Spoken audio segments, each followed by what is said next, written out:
Bacaan Injil Markus 6, 17-29, Senin 29 Agustus 2022. Shalom, Bapak, Ibu, dan saudara-saudari terkasih dalam Yesus Kristus. Marilah kita mendengarkan dan merenungkan sejenak Injil Markus pasal 6 ayat 17-29. Wafatnya Yohanes Pembaptis, Rasul. Inilah Injil suci menurut Markus. Sebab memang Herodeslah yang menyuruh orang menangkap Yohanes dan membelenggunya di penjara berhubung dengan peristiwa Herodias, istri Filipus saudaranya, karena Herodes telah mengambilnya sebagai istri. Karena Yohanes pernah menegur Herodes, "Tidak halal engkau mengambil istri saudaramu." Karena itu, Herodias menaruh dendam pada Yohanes dan bermaksud untuk membunuh dia, tetapi tidak dapat. Sebab Herodes segan akan Yohanes karena ia tahu bahwa Yohanes adalah orang yang benar dan suci, jadi ia melindunginya. Tetapi apabila ia mendengarkan Yohanes, hatinya selalu terombang-ambing. Namun ia merasa senang juga mendengarkan dia.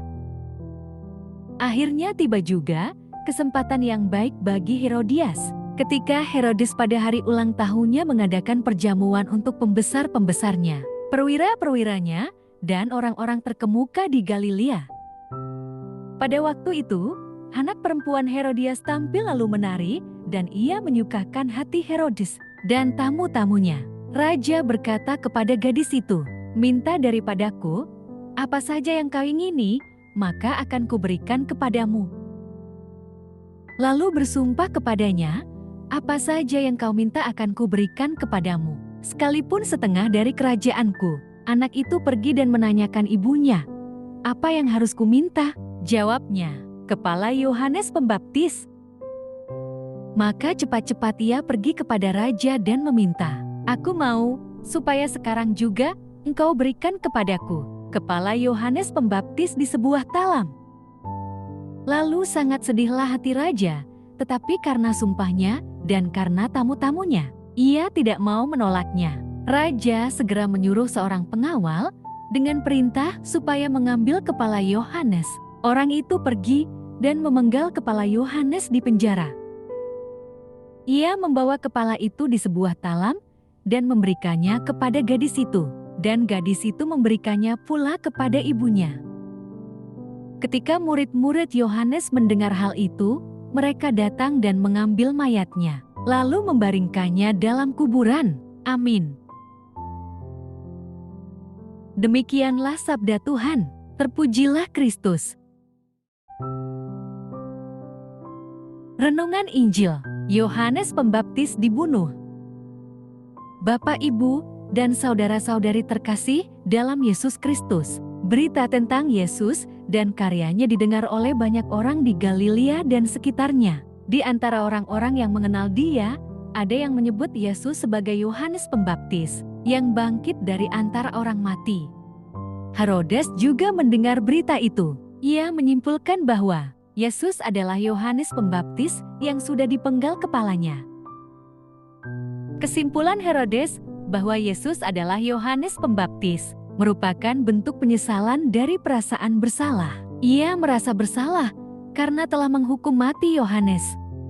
Ia merasa terpaksa membunuh Yohanes karena desakan dari Herodias istrinya, yang sangat membenci Yohanes Pembaptis karena pernah menegur Herodes yang menikahinya.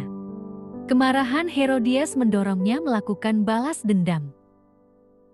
Pada hari ulang tahunnya, Herodes melihat Salome menari. Hatinya sangat terhibur.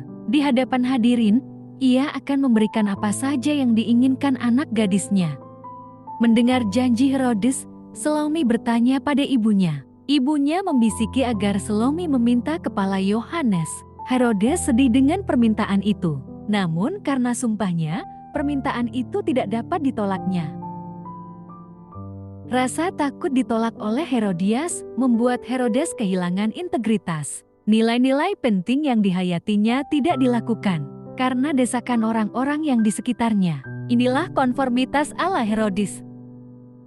Konformitas adalah kecenderungan dari seseorang untuk mengubah keyakinan atau perilakunya agar sesuai dengan perilaku orang lain. Herodes adalah contoh sosok yang mengubah keyakinannya agar sesuai dengan keinginan Herodias. Kehidupan orang Kristen sering diperhadapkan pada situasi sulit, seperti Herodes dihadapkan pada pilihan untuk memilih nilai-nilai yang diajarkan Yesus atau meninggalkan semuanya. Belajarlah dari Yesus yang menghindari konformitas semu. Amin.